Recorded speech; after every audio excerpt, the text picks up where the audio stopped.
신학자들을 지칭할 때 사도, 속사도, 교부 뭐 이런 표현들이 있습니다. 그러니까 사도들의 제자가 속사도가 되고 그 아래로 이제 교부 이렇게 이어지는 거죠. 그 교부 중에요 키프리아누스라는 분 아주 큰 거장이 계세요. 그분이 하신 말 중에 제일 유명한 말이 교회 바깥에는 구원이 없다 이런 말을 했어요. 교회 바깥에는 구원이 없다.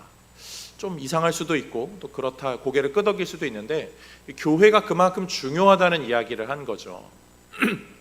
이게 잘못 악용되면 우리 교회만 구원이 있고 다른 교회는 구원이 없어 라고 악용될 수 있는데 전혀 그런 거 아니고요.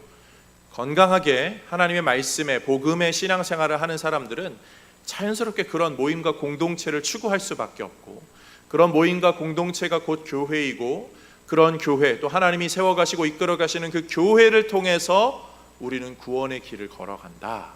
이 교회 중심의 이야기를 하는 거죠. 우리 오늘 다 교회 나오셨잖아요. 교회가 뭡니까?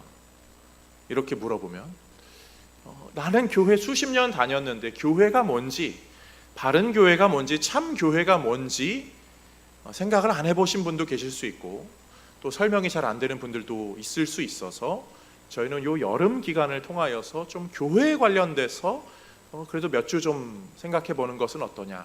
그래서 오늘은 이 고린도전서 말씀으로 이 교회에 관한 내용 한번 또 살펴보면 우리가 추구해야 될 교회, 우리가 진짜 원하는 교회, 우리가 세워가고 또 의식해야 하는 교회는 무엇인가 나눠보려 합니다. 말씀을 통하여 세 가지 우리가 추구해야 될 내용을 알아갈 때에 성경을 통한 또 하나님이 주시는 은혜와 지식이 채워지고 그것으로 우리의 신앙이 건강해지는 우리 모두가 되기를, 또 우리 교회가 그런 교회 되기를 주님의 이름으로 축복드립니다. 세 가지 중에 첫 번째, 우리가 추구해야 될 교회 첫 번째는요, 우리는 온 교회를 추구해야 돼요. 온 교회. 우리 성탄 때마다 부르잖아요. 기쁘다 구주 오셨네 만 백성 맞으라 온 교회여 다이. 우리 온 교회라고 말하잖아요. 온 교회. 여기서 말하는 건 모든 세상에 존재하는 교회, 그리고 사실 이 온 교회라는 신학적인 표현은 과거, 현재, 미래 모든 세대에 걸쳐서 하나님께서 이끄시는 그런 교회들. 우리 사도신경에 우리는 무엇을 믿습니까? 라고 할 때 거룩한 공회와 라고 할 때 이 거룩한 공회, 에베소서에서는 이렇게 말하거든요. 에베소서 1장 3절 4절 찬송하리로다 하나님 곧 우리 주 예수 그리스도의 아버지께서 그리스도 안에서 하늘에 속한 모든 신령한 복을 우리에게 주시되 곧 창세 전에 그리스도 안에서 우리를 택하사. 창세 전부터 하나님께서 택한 사람들이 있어요. 우리가 하나님 나라 가게 되면 다 만날 그 사람들의 총집합체, 이게 온 교회입니다. 그게 우리가 가장 중요하게 또 잊지 말아야 될 교회에 대한 기본적인 신학이에요. 온 교회. 우리는 하나의 교회라는 그런 인식이 있어야 됩니다. 온 교회 참 좋아요. 사실 이 온이라는 글자를 제가 개인적으로 좋아하거든요. 그 온이라는 글자를 좋아해서 예전에 신학교 다닐 때, 그리고 제가 동성교회 처음 왔을 때, 그런 신학교 다닐 때는 교회 이름을, 당신이 교회를 개척하면 교회 이름을 뭐라고 짓고 싶어요? 막 이런 질문들이 있거든요. 그러면은 제가 그때 이것저것 생각하다가 동성교회 왔을 때도 그런 고민을 안 하지 않았죠. 그래서 교회 이름이 한번 바뀌면 어떨까 이 생각을 한 거죠. 제가 이 교회 저 교회 무슨 교회 무슨 교회 무슨 교회, 어떤 목사님은 야 지역의 이름을 따야 좋은 거야 해가지고 있잖아요. 무슨 지역 교회, 뭐 인천 교회, 무슨 뭐 구월동 교회, 뭐 이런 식으로 있잖아요. 그래서 우리는 뭐 구월은 누가 썼고 남동 거니까 남동 교회 아니 좀 아닌 것 같고 용천로 교회. 어떤 분들도 그러더라고요. 교회 이름에 용자, 용은 사탄이기 때문에 들어가면 안 된다고. 근데 다 말도 안 되는 거죠. 근데 우스갯소리. 근데 저는 온자를 좋아해요. 온 교회라고 하고 싶은 마음이 사실 좀 있었습니다. 근데 뭐 안 바꾼 거는 또 나름의 이유가 있는 거죠. 왜 온을 좋아하냐면, 온 교회라고 하고 싶었냐면, 온오프 하잖아요. 불을 껐다 켰다 할 때 우리 교회는 복음의 빛이 항상 켜 있는, 온 되어 있는 교회. 또 생각하니까 형광등 나가면 저기는 온 교회인데 뭐가 꺼졌네 이럴까봐. 그리고 따뜻할 온자에서 그런 성도님들의 따뜻함이 복음으로 따뜻한 교회가 되면 좋겠다. 뭐 그런 것도 있고, 우리에게 오신 예수 그리스도를 좀 기억하자 해서 온 교회. 근데 그보다 더 중요한 건 이 신학적으로 온 교회, 모든 성도들을 지칭하여 우리가 다 같이 만날 그 교회를 우리는 기다립니다 하는 그런 온 교회를 하고 싶었어요. 근데 뭐 안 한 데는 뭐 나름의 이유가 있죠. 굳이 동성교회 이름 바꿀 필요는 없으니까요. 근데 그런 마음의 사역의 방향성만 있으면 충분한 거 아니겠습니까? 그치만 제 이 온자를 사랑하는 제 욕심이 끊이지 않는지라 자식이 태어났을 때 이름에 온자를 넣고 싶더라고요. 하선이 처음에 태어났을 때 제가 제 아내한테 우리 아이 첫째 아이 이름을 온심이라고 지으면 어때? 이렇게 말했거든요. 좀 웃겨도 사실 원래 그런 이름이 특별하면 또 의미가 있잖아요. 오네시모의 신앙을 좀 닮아서 온심이 하고 싶었거든요. 근데 아내가 단칼에 잘랐죠. 그렇지만 셋째 때는 제가 온자를 집어넣었습니다. 하온이 이렇게 넣어가지고 얼마나 감사한지. 뭐 다른 이야기죠. 교회는요, 온 교회됨을 늘 기억하며 살아야 돼요. 우리는 하나의 큰 교회입니다. 우리 교회만 완벽해, 우리 교회만 맞아 오라, 정말 잘못된 생각이에요. 우리가 믿고 따르는 이 신학을 잘 정리한 게 웨스트민스터 신앙 고백, 신도 개요, 예배 모범, 뭐 소요리 문답, 대소요리 문답 있죠. 거기에 이런 내용이 나와요. 지상에서는 아무리 순수한 교회들이라 할지라도 혼잡함과 과오를 범한다. 교회는 완벽할 수 없다는 거예요. 지상의 교회는 완벽할 수 있어요. 혹 어떤 교회들은 극도로 타락하기까지 한다. 그러나 지상에는 언제나 하나님의 뜻을 따라 하나님께 예배드리는 교회가 있을 것이다. 이런 이야기가 나와요. 이게 뭐냐면 교회는 부족해요. 개교회는 부족한데 하나님이 역사의 큰 흐름을 하나님이 주관하세요. 그래서 이 부족한 교회들이지만 하나님의 그 아름다운 교회를 완성해 나가는 그런 디딤돌 역할을 한다는 거죠. 우리는 교회는 지난주에 예수 그리스도를 머리로 하는 몸된 공동체라고 했어요. 우리 동성교회만 몸이 아니라 우리는 몸의 한 부분, 그 중에 우리 개개인의 한 지체 아주 조그만 부분이라는 거죠. 그런데 내가 새끼손가락이 마음에 안 들어, 이거 잘라낼 수 있나요? 아니거든요. 하나님이 보실 때 저 교회 좀 이상해, 이 교회 마음에 안 들어, 잘라내고 그런 일 없습니다. 부족하지만 하나님께서는 다 품고 끌어가세요. 이 교회라는 정말 제대로, 여기서 말하는 이단 사이비 교회는 전혀 들어갈 수 없는 거죠. 제대로 된 교회는요, 좀 부족해도, 이 땅의 교회는 부족해도 하나님이 끌어가십니다. 이 교회를 그런 면에서 잘라내려 하고 찢어내려 하는 것들 하나님께서는 좋아하지 않으세요. 부족해도 하나님은 역사 가운데서 계속 끌어오셨어요. 중세의 그 타락이 있어도 하나님은 교회를 이끌어 오셨죠.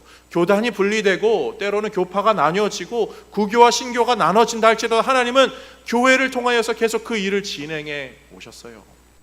오늘 본문에 이 고린도전서는 사도 바울의 이 교회론에 관련된 내용들이 좀 들어가거든요. 오늘 본문에 그 이야기가 있죠. 4절과 5절 봅니다. 어떤 이든 말하되 나는 바울에게라 하고 다른 이는 나는 아볼로에게라 하니 너희가 육의 사람이 아니리요. 그런즉 아볼로는 무엇이냐며 바울은 무엇이냐. 그들은 주께서 각각 주신 대로 너희로 하여금 믿게 한 사역자들이니라. 우리 다 하나의 가족이라고요. 근데 왜 나누냐고요. 오늘 3장뿐만이 아니라 고린도전서 1장에서도 이 이야기가 사실 나오고 있어요. 1장 11절 15절 내 형제들아 하면서 나오죠. 분쟁이 있다는 것이라. 12절 각각 이르되 나는 바울에게, 나는 아볼로에게, 나는 게바에게, 나는 그리스도에게 속한 자라 한다는 것이니, 성도들이 그렇게 막 나뉘어지고 갈라지고 그게 심하면 각자 교회 세운다는 거죠. 그거 바울이 옳지 않게 보고 있어요. 교회는요, 나뉘어져야 하는 게 아니라 하나 되어야 합니다. 그리고 교회는요, 옆에 교회랑 경쟁하는 거 아니에요.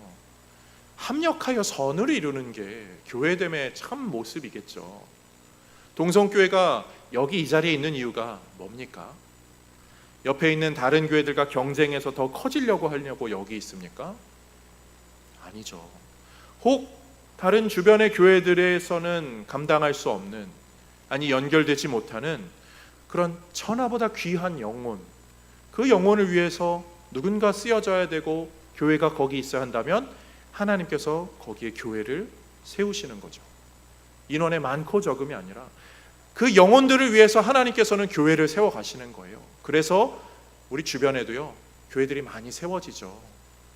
너무 부정적으로만 보지 마세요. 저 교회가 품을 특별한 영혼이 있구나 생각하시고 기도해 주시면 돼요. 바울은요, 그렇게 각자의 자리에서의 역할을 참 중요하게 여겼던 사람이에요. 그래서 오늘 본문의 1장 17절 앞에 이렇게 말하거든요. 그리스도께서 나를 보내심은 세례를 베풀게 하려 하심이 아니요 오직 복음을 전하게 하려 하심이로되 말의 지혜로 있지 아니함은 그리스도의 십자가가, 이렇게 나오죠. 사람들이 그랬어요. 나는 베드로한테 세례 받았어. 베드로 세례파 생기고, 나는 바울에게 복음 전파, 복음 들어서 바울 전도파 막 이렇게 생기는 거예요. 그러니까 바울이 그거 아니라 나는 그냥 복음 전하는 데 주력한 사람이고, 누구는 세례하는 데 주력한 사람인지라. 근데 그게 어떻게 나뉘어지겠냐? 다 같이 하는 거지. 교회가 그런 거거든요. 이 교회는 이거, 저 교회는 저거, 뭐 갈라지고 나뉘어지고, 뭐 이게 좋네 저러게 좋네 막 자꾸 판단하고 비교하고 자꾸 나누려 하는 사람들이 우리 주변에 있다면, 아니면 혹시 내가 그런 것이 입버릇처럼 되고 있다면 입을 틀어 막으셔야 돼요. 아, 나 그런 얘기 하지 말아야지. 하나님께서는 모든 교회들을 다 사랑하고 품어 가시는데, 내가 교회에 대해서 함부로 왈가왈부하지 않고 교회를 교회답게, 하나님 이 땅의 교회들을 위해서 내가 더 기도하고 하나님 원하시는 교회를 세워가고 싶습니다. 저를 사용하여 주옵소서. 순결한 신앙으로 세워지는 우리 모두가 되기를 주님의 이름으로 축복드립니다. 하나님 그런 분이시거든요. 우리 찬양 가사 그거 있거든요. 가장 좋은 길로, 가장 완전한 길로 오늘도 날 이끄심 있네. 한 번 더 할까요? 가장 좋은 길로, 가장 완전한 길로 오늘도 날 이끄심 있네. 우리 인생 가운데요, 하나님이 가장 좋은 길로 인도하셨다는 증거가 우리가 지금 여기 있다는 것이거든요. 인생 가운데 동성교회만 만난 분들 계시고, 이 교회 저 교회들을 만난 분들이 계세요. 때로는 거기서 상처도 받고 아픔도 경험할 수 있고요, 아니면 좋은 추억을 가지고 있지만 어쩔 수 없는 이유 때문에 옮겨야 되는 분들도 있죠. 때로는 그게 아픔이고 상처이지만 그게 또 하나님이 우리를 키워가시는 나름의 방법이었어요. 그리고 좋은 교회, 하나님이 원하시는 교회, 또 그런 교회에서 신앙생활 하고 싶다는 그런 열망을 우리에게 채워지게 한 일련의 과정들이죠. 가장 좋은 길로 이끄시기 위한 하나님의 방법이었고, 그것을 위해서 여러 교회들이 사용되었구나. 모든 교회가 하나님의 일하심이었구나. 참 귀한 신앙 고백이 우리 모두에게 있기를 주님의 이름으로 축복드립니다. 두 번째로요, 우리가 좀 추구하는 교회 중에 꼭 기억해야 될 개념은요, 개교회의 중요성이에요. 온 교회가 중요한 만큼 개교회가 중요하다는 것. 여기는 뭐 물론 그럴 분은 없지만 요즘 문해력 이슈가 있잖아요. 이 단어 말뜻을 잘 모르는 분들, 개교회라고 하니까 그 욕설의 그 개자를 생각해서 개교회 이렇게 오해하는 분은 없겠죠. 여기서 말하는 개교회는 개별 교회라는 거죠. 각각의 온 교회들이 합쳐진 그 온 교회도 중요하지만 개별 교회도 분명히 중요합니다. 온 교회는요, 이 땅에 존재할 수 없어요. 교회는 부족함이 나름 있거든요. 지상의 교회는 아무리 훌륭한 교회도요, 부족함이 있습니다.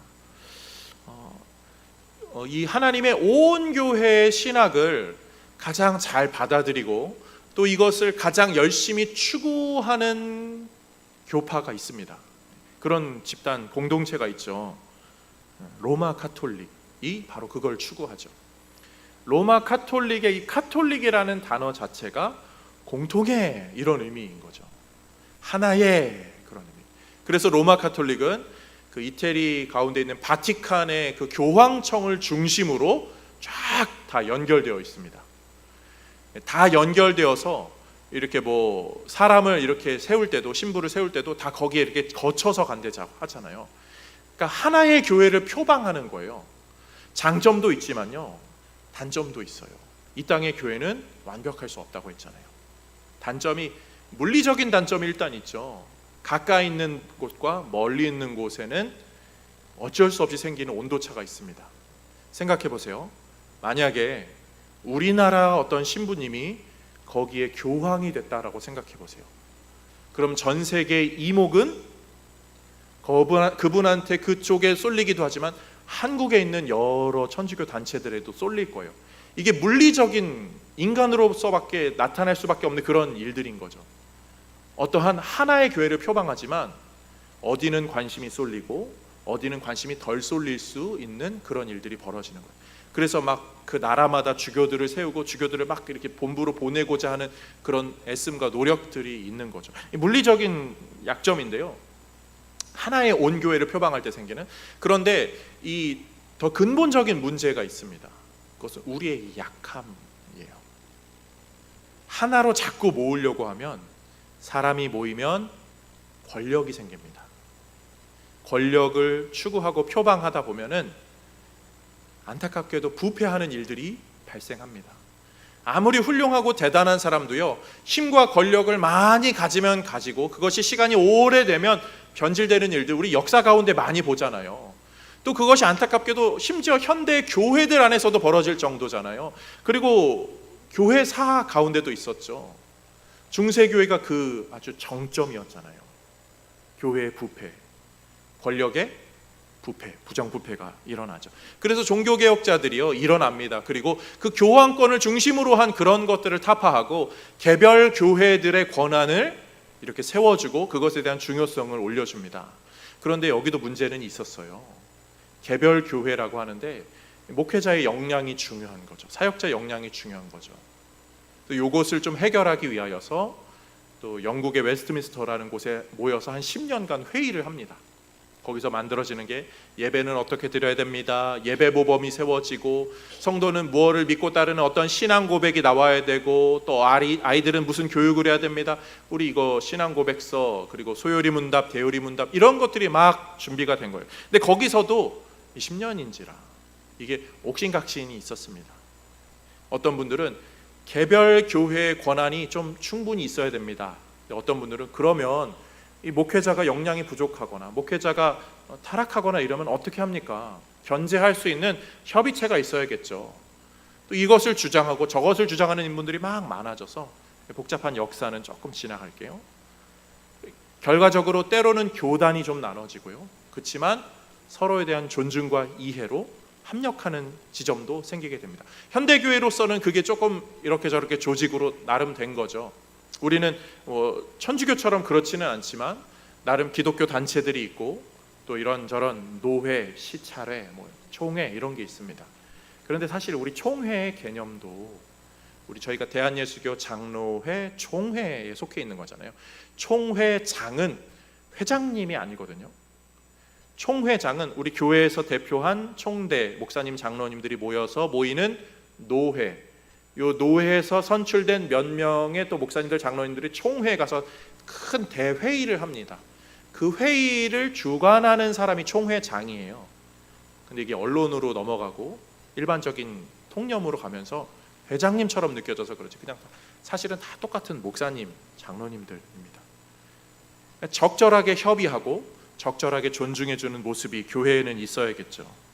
우리 교회도 그래서 나름대로 교회는 우리 교회가 해야 할 일은 우리 교회가 하고 또 우리가 협력해야 될 것은 협력하죠. 그래서 막 연말 되면 성탄트리 남동구에서 성탄트리 점등한다 그러면 우리 교회도 같이 가서 협력 사역을 하고 그러잖아요. 중요한 것은요, 큰 온교회에 대한 신학과 개교회의 중요성에 대한 건강한 균형이 있어야 돼요. 그리고 모든 것이 다 하나님 안에서 합력하여 선을 이루고자 하는 우리의 그것을 건강한 시야가 우리 안에 계속적으로 점검이 돼야 됩니다. 그런 면에서 바울은 이런 조언을 하고 있습니다. 3장 오늘 보면 21절 23절 말씀, 그런즉 누구든지 사람을 자랑하지 말라. 만물이 다 너희 것임이라. 바울이나 아볼로나 게바나 세계나 생명이나 사망이나 지금 것이나 장래 것이나 다 너희 것이요 너희는 그리스도의 것이요 그리스도는 하나님의 것이니라. 다 연결되어 있다. 너희들 하나하나 다 귀하지만 또 귀한 만큼 하나님께 다 속한 것 기억하고서 분열되지 말고 하나님의 합력하여 선을 이루는 사역을 하자, 이런 이야기를 하는 거예요. 개교회의 이기주의는 조심해야겠지만 또 개교회성을 버리는 무용론은 우리가 또 더 조심해야 됩니다. 이 양극은 항상 조심해야 되는 거예요. 또 우리는 중도를 잘 지켜야겠죠. 그런 면에서 이 땅의 교회들은 우리 신학의 선배님께서 남겨주신 아주 좋은 문장이 있거든요. 항상 염두에 두시면 좋을 것 같아요. 어디 한 귀퉁이에 써놓으시고 늘 묵상하시면 좋아요. 이 문장이거든요. 본질에는 일치를, 비본질에는 관용을, 그리고 모든 일에는 사랑을. 들어는 보셨죠? 이거 많이 이렇게, 예전에 우리 장로님 어떤 분도 한번 기도할 때 이 문장 인용하셨고 저도 설교 가운데 몇 번 말했습니다. 본질에는 일치를, 우리가 복음의 본질에는 일치를 해야죠. 비본질에는 관용을. 교회에서 아이들이 좀 슬리퍼 신고 다니면 어떻습니까? 아이들이 성경학교 한다고 잠옷바람으로 다니면 어떻습니까? 관용할 수 있잖아요. 그리고 모든 일에는 사랑을요. 그러면 교회는 나가야 될 방향성을 제대로 잡아갈 수 있어요. 그런 면에서 우리 교회가 그러한 교회 방향성을 잘 잡기 위해 필요한 게 개별적으로 개인에게 뭐가 있을까라고 생각한다면요, 저는 이 고린도전서 후반부로 가면서 바울이 이런 가르침을 합니다. 12장 25절 말씀 함께 봅니다. 몸 가운데서 분쟁이 없고 오직 여러 지체가 서로 같이 돌보게 하셨느니라. 아멘. 서로 또 같이 돌보는 거예요. 교회는 하나님께서 얼굴 보면서 대면하면서 신앙생활하라 라고 묶어주신 공동체입니다. 그래서 우리 옆에 있는 사람들이 사실 소중한 존재들이에요. 우리가 기회가 있을 때마다 사랑하고 섬기고 아껴주고 보살펴줘야 하는 그런 존재들이죠. 또 교회는 그런 분들이 내가 우리 교회 성도들 섬겨야지 하는 마음에 보이는 곳 보이지 않는 곳에서 열심히 수고합니다. 주일이면 일찍 와서 안내 쓰시는 분들이 있어요. 날이 굳어도 일찍 오고요. 항상 그 자리 다른 분들보다 좀 더 말끔하게 이렇게 정갈하게 해서 그 자리 지키시는 분들이 있고요. 주보 하나 접는 것도 사실 다 수고잖아요. 그리고 교회 늘 깨끗하고 이거 줄 맞추는 것들, 또 어떤 분은 일상생활에서 지나가다가요, 교회 이렇게 쓰레기 주변에 있는 거 줍고 가시는 분도 계시고, 어떤 분들은 주방에서 열심히 땀 흘리면서 이 더운 날 누가 그 뜨거운 불 앞에서 이렇게 하고 계십니까? 평소에도 밥 해 먹느라 그거 지겨울 법한데 정말 잘 지키죠. 어떤 분들은 식사하시고 들어가서 설거지는 제가 할게요. 얼마나 수고롭게 힘들게 하고입니까? 보이는 거 보이지 않는 것에서 애쓰는 분들이 많아요. 어떤 분들은 교회에 이게 없네, 이게 떨어졌네, 그냥 본인이 채워놓기도 하시고 몰래 이렇게 갖다 놓기도 하시고, 또 어떤 분들은 교역자 막 간식도 이렇게 사주시거든요. 저희가 사드리고 싶은데 막 교회 사랑의 마음이 다양하게 보여지고, 성도님들끼리 이렇게 모여서 하하호호 하는 모습 보면 진짜 하나님께서 대면으로 만나게 하신 이 교회 공동체가 참 귀하구나 느끼게 됩니다. 교회는 내가 정한 거 맞습니까? 내가 정한 거라고 우리는 생각하고 신앙생활하지만요, 사실 하나님께서 인도하신 교회예요. 하나님께서 맺어주신 교회라고요. 우리 하나님이 맺어준 인간의 관계 중에 부모와 자녀의 관계가 있습니다. 자녀가 부모한테요 함부로 하는 건 덕이 되지 않아요. 하나님이 맺어주셨기 때문에 성심성의껏 사랑하고 섬기고 공경하는 거죠. 교회도 마찬가지예요. 우리는 하나님을 아버지로, 교회를 어머니로 모신다라고 하는 그 신앙의 선배들의 이야기를 허투루 들을 수 없어요. 하나님께서 맺어주신 교회, 내가 사랑으로 섬기겠습니다. 하나님께 그 사랑의 고백으로 나아가면 하나님께서 우리 인생을 은혜로 이끌어 주십니다. 성경에요, 하나님의 교회를 참 사랑했던 사람이 있어요. 내 집은 이렇게 의리의리한데 하나님의 집은 너무나 보잘것없구나. 하나님, 저는 하나님을 너무 사랑해서 하나님의 집을 좀 세우고 싶습니다. 누가 그랬죠? 다윗이 그랬죠. 그런 다윗의 고백에 하나님이 뭐라고 응답하셨죠? 너 내 집 세우지 마. 안 세워도 돼. 대신 내가 네 집 세워줄게 네 자손들 내가 세워줄게. 하나님이 오히려 그렇게 약속하셨어요. 보세요. 다윗이 하나님의 집을 세워서 복을 받았습니까? 아니요. 다윗이 하나님의 집을 짓고 싶다는, 사랑하고 싶은 마음이 있어서 하나님은 그 마음을 보시고 복을 내려주신 거죠. 성도도 마찬가지예요. 뭘 해서 하나님께 복 받는 거, 그거 다른 종교라고요. 기독교 아니라고요. 하나님은 먼저 마음을 보세요. 마음이 먼저 그렇게 세워지면 때로는 그걸로도 충분하다 우리를 칭찬하시고 격려하시죠. 그런 면에서 사랑하는 성도님들, 다른 것보다 우선 나는 교회를 사랑하는가, 이 개교회, 우리 하나님께서 나에게 주신 이 교회를 사랑하는가, 이게 내 신앙의 건강을 재단하는 척도임을 잊지 않으며 교회 사랑의 마음으로 신앙생활하는 우리 모두가 되기를 주님의 이름으로 축복드립니다. 마지막 세 번째로요, 우리가 추구하는 교회 가운데 첫 번째로는 온 교회, 모든 교회는 하나입니다. 두 번째로 개교회, 나에게 허락하신 이 교회는 참 소중합니다. 세 번째로 우리가 기억해야 될 건, 이 소중한 교회가 어떤 교회가 되어야 하느냐라고 할 때 여기 뭐라고 써 있죠? 복음으로 세워지는 참교회. 그래서 온 교회, 개교회, 참교회. 참교회가 무엇인지만 마지막으로 좀 살펴보도록 하겠습니다. 이 땅의 교회는요, 아무리 훌륭해도 불완전합니다. 그래서 아무리 좋은 교회도 때로는 상처받고 시험 드는 일이 있을 수 있어요. 그런데 그것을 우리가 판단하면은 안 돼요. 우리는 교회의 판단자가 아니라 예수님만이 교회를 판단하시는 분이죠.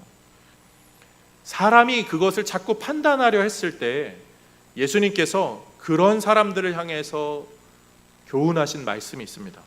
마태복음 23장 23절 24절 보면, 화 있을진저 외식하는 서기관들과 바리새인들이여, 종교 지도자들이었죠. 24절 볼까요? 맹인된 인도자여, 하루살이는 걸러내고 낙타는 삼키는도다. 너희들이 뭐 한다고 하지만 실상 뭐 이렇게 하지만 정작 중요한 거는 너희가 놓치고 있다.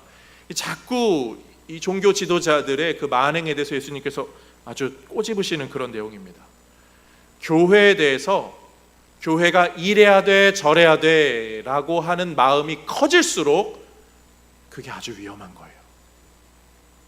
교회의 적은 외부에 있지 않습니다. 언제나 우리 내부에 있는 적이 가장 위험할 수 있어요. 교회가 이래야 돼 저래야 돼 라는 생각이 커져가면 커져갈수록 그거 되게 좋은 생각일 수 있잖아요.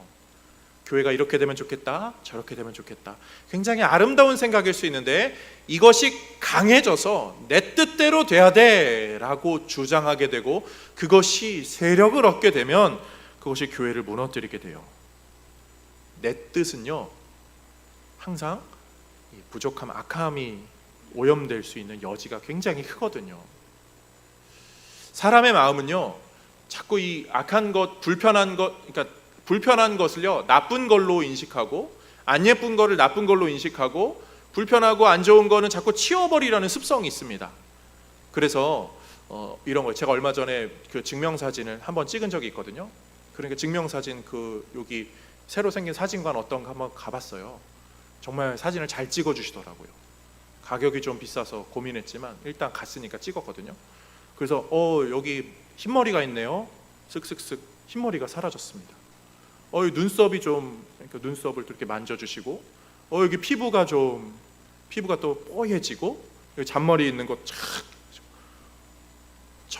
저는 전데 제가 아닌 저가 거기 있더라고요.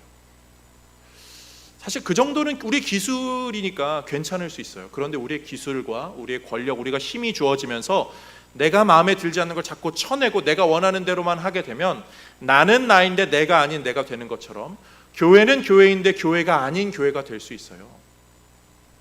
세상에 권력이나 그러한 것이 집약된 곳이 어디죠?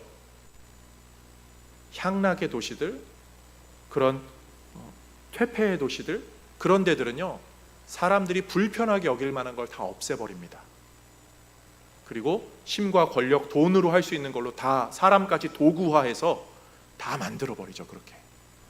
근데 그게 좋은가요? 그건 악한 거거든요. 교회도 그럴 수 있어요. 내가 듣기 싫은 거 빼버리고 내가 꼴 보기 싫은 거 치워버리면 교회 다닌다고 할 수도 있지만 교회가 아닌 곳이 될 수가 있어요. 대표적인 게 그리스도의 복음은 항상 우리를 불편하게 하거든요. 하나님의 말씀에 비춰봤을 때 내 부족함은 늘 드러날 수밖에 없어요. 그러면 그것에 순종하고 순복하는 것이 우리의 모습이어야 하는데 그것이 아니라 불편하다고 치워버리는 것. 그래서 현대교회의 가장 큰 문제가 뭐죠? 권면이 사라지고 있다는 것, 치리가 사라지고 있다는 것. 목회자가 대놓고 그거 잘못된 것입니다 라고 이야기하면 나 교회 옮기지 뭐, 나 그냥 온라인으로 예배 드릴래, 기독교 TV 있잖아, 우스갯소리 빵빵 터뜨리는 개그하는 목사님들 그런 설교 듣고 신앙생활을 한다고 할 수 있거든요. 우리 신앙의 선배들은요, 그래서 그런 것을 경계하고자 참 교회가 추구해야 될 세 가지 지침을 세워놨습니다. 그 영국에서 1600년대 웨스트민스터 회의 때 나온 것도 거기에 한 맥락이에요. 세 가지 핵심 요소는요, 첫 번째로 순수한 복음 교리의 설교.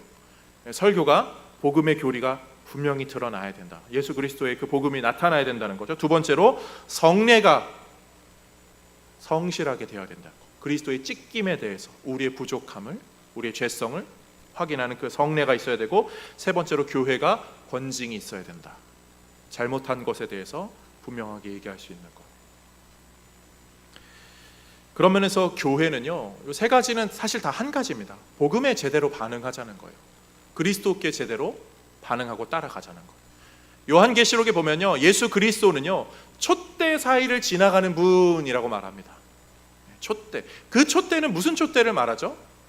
그냥 뭐 여기 놓여 있는 그냥 무슨 이렇게 집안을 데코레이션하는 그런 촛대가 아니라 성막에 있는 촛대죠. 성막은요, 성막에 이렇게 뭐 이런 걸까요?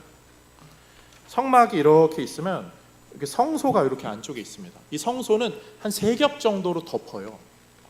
해달의 가죽으로 덮고 순양의 가죽으로 덮고 무슨 천으로 덮고, 그럼 다 덮으면요 이게 깜깜해요. 이 깜깜한 곳을 유일하게 밝히는 것이 바로 이 촛대죠. 예수님은 거기를 다니신다는 거예요. 그리고 그 촛대를 옮기시는 분이라고.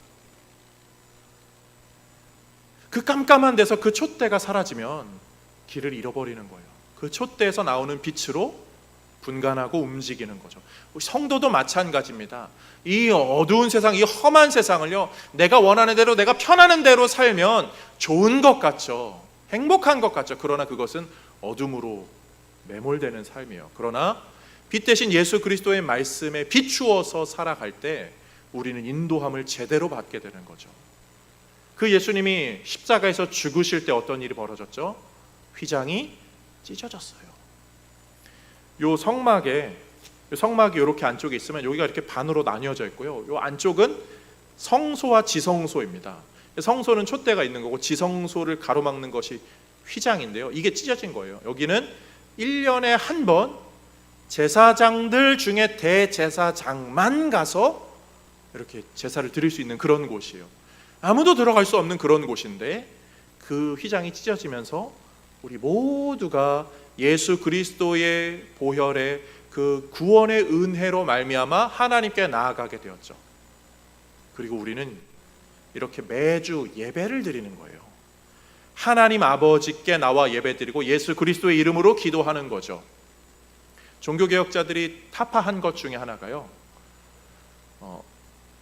천주교에 가면 지금도 성당에는 그 잔재가 있거든요. 성도들의 자리와 사제들, 신부들의 자리가 좀 나뉘어져 있습니다. 그리고 그 천주교의 예배는 뭐라고 부르죠? 미음으로 시작하는 거? 미사라고 하잖아요. 미사의 개념 중에는요, 구경한다는 개념이 있어요. 신부와 사제가 하나님께 나와 제사 예배를 드릴 테니까 당신들은 구경하십시오. 그래서 거기는 일어나세요, 앉으세요, 이런 거 정도는 하죠. 그런데 우리 개신교는요, 이 신도 개요 예배 모범에 이런 내용이 있어요. 나중에 저희가 예배에 대해서 다루면 또 좋겠지만, 성도는 그냥 예배를 드리는 게 아니라 말씀을 들으면서 이 말씀이 정말 그러한가 생각하면서 판단하면서 들으라고요. 그게 같이 이루어져야 참 예배가 된다고요. 중요한 것은 우리가 그렇게 예배로 하나님 앞에 나아간다는 거죠. 그리스도로 말미암아. 그런 면에서 사랑하는 성도님들, 우리 하나님은요, 나온 우리를 자녀라고 불러주십니다. 아버지가 되어주셔서 우리를 자녀로 키워주시죠. 아버지가 자녀를 키울 때 늘 좋은 말만 합니까? 좋은 말만 하면서 자녀를 키우면 자녀는 어떻게 되죠? 버릇이 있다 없다? 다 좋은 말만 하면서 키우시죠. 요즘은 또 교육 방법이 또 그런 거 추구하라고 하니까. 그렇지만 때로는 엄격하게 안 돼라고 말해야 하잖아요. 네. 마찬가지요. 때로는 하나님이 우리 인생 가운데 아무개야 안 돼, 아무개야 그거 아니야, 아무개야 그 기도 기다려. 그렇지만 우리 하나님이 누구시라고요? 아버지시라고요. 아버지가 언제 자녀에게 나쁜 거 줍니까? 악한 걸로 먹입니까? 아니요. 우리 하나님 아버지는 언제나 우리에게 가장 좋은 걸로, 아까 찬양했죠? 가장 좋은 길로, 가장 완전한 길로. 우리 마지막으로 그 찬양 후렴 한번 부르면서, 하나님, 제가 이 교회에서 그런 신앙생활 하고 싶어요. 하나님 말씀 따라, 또 그리스도께 그 빛 따라 순종하면서 따라가면서 가장 좋은 길로 인도함 받게 하여 주옵소서. 때로는 좀 매몰찬 혼냄이 있을지라도 제가 잘 순종하고 따르게 하시고 하나님의 인도함 가운데 은혜의 길 걸어가게 하여 주옵소서. 우리 신앙으로 고백하면서 나아가겠습니다. 이 마지막 후렴 부분만